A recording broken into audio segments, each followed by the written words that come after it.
We're gonna take these things from busted to beautiful, and a lot of these ingredients you have in your own cupboard. Ingredients is weird? Yeah. We're gonna do it again. All right. What's going on, sheet pan lovers? It's Steve from Made In. Today, we're talking about cleaning sheet pans. I have 3 different levels of messes here. We're gonna take these things from busted to beautiful, so stay tuned.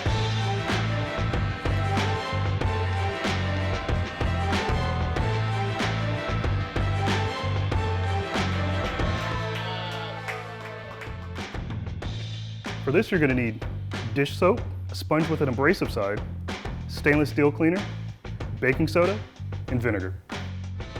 If you go to your favorite restaurant and you take a peek in the back, you'll notice that in the kitchen they have sheet pans all over the place and they look a mess. Totally stained, and that's totally normal. But if you're like me, we're not normal. I want these things looking shiny. So I'm gonna show you 3 different techniques to tackle these 3 different levels of messes so that you can get these things looking shiny with ingredients that are probably already in your cupboard. Level number 1, I roasted some Brussels sprouts. We still got some residual oil, some salt and pepper caked on here. Very easy clean. Level number 2, roasted some chicken thighs. We even have some chicken laying around here. A little bit of fat, some oil, some residual seasoning that's still stuck on here. And finally, level number 3, we made some ribs. A lot of sugar, a lot of oil, a lot of time actually in the oven. So it's really caked on there. I got the perfect technique that's gonna take care of this. But we gotta start from the top. Level number 1. A little bit of warm water, some soap, a sponge is gonna clean this right up. Let's take it over to the sink. Plenty of warm water. I like to do as warm as you can bear. A good amount of soap and just your sponge. And you can already see right away, this stuff's coming off, and I'm not even needing to use the abrasive side. I might if there's something that's stuck on there, because the abrasive side on this end of the sponge is not tough enough to scratch your pan, which is what I love about this kind of sponge here. Make sure to clean the back too. It's good and clean.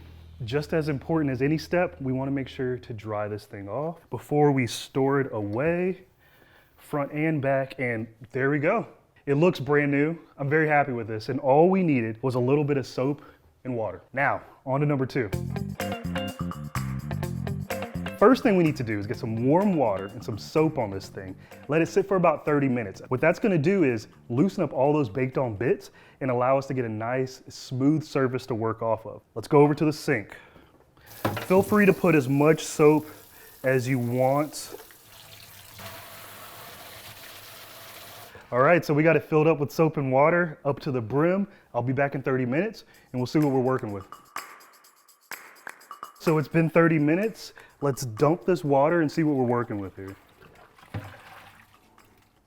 I can already tell that it's loosened up so much, and this is exactly what I was hoping for, but there's still a little bit stuck on there. So I'm gonna put a little bit more soap, a little bit more water, use the abrasive side of the sponge, and we're good to go. Just a little bit here. This is about done. Again, don't forget the base.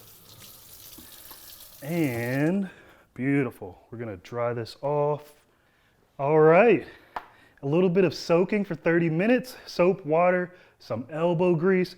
This thing is totally clean. I'm actually going to make sure it dries off. And now we're ready for level 3. Level number 1 and 2, completely done and clean. Now, the one we're worried about, but it's okay. I got a technique that's gonna take care of this. And actually, the ingredients, probably something you already have in your cupboard right now. Vinegar and baking soda. That's all it is. It's really gonna knock this out. I'm gonna start with the vinegar, and I wanna fill about a 1/2 inch. What am I looking for? I just wanna make sure the whole pan itself is coated, okay?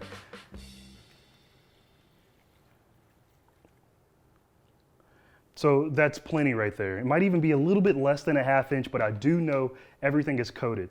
Now, vinegar and baking soda don't like each other, and they like to rumble. And that's exactly what we need to happen in this pan, all right? We want enough to make a paste and really coat all of the tough bits that are stuck on, because that's what we need to get off.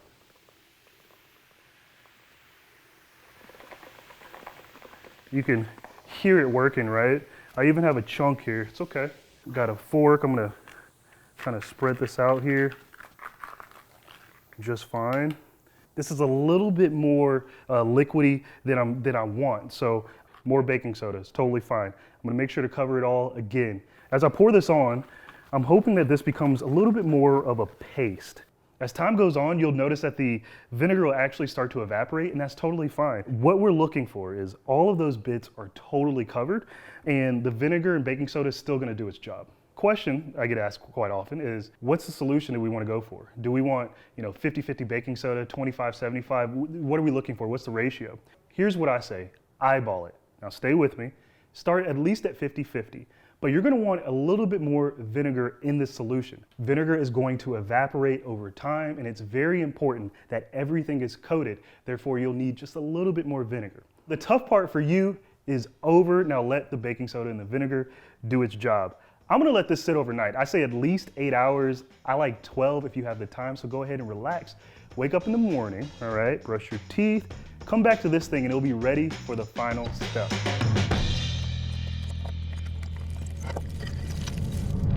Here we are, waited for more than 12 hours, let this thing soak, and as you can see, it's already dissolved and it's absolutely disgusting. I would not suggest eating this. We're gonna take this over to the sink, wash it out with some hot water and soap. We should be good to go. Look at this. We're gonna dump this out and it's just sliding off. Adding some soap here. And really get this thing clean. So, I mean, as you can already see, it's really coming off here.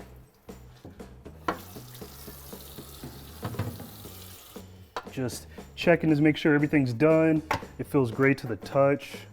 And this is an older sheet pan, so you can see some of the old scrapes, but I'm just making sure the oil is off and we're good to go here. Looks great. All right, now, I'd be lying if I didn't say, I am so proud of this sheet pan. I've been doing this for years, and every single time it comes out looking like this. I'm gonna show you all 3 pans at the same time. Can't even tell which one is which. Matter of fact, Bryant, can you go ahead and edit this together, do the before and after, so y'all can be proud of me too?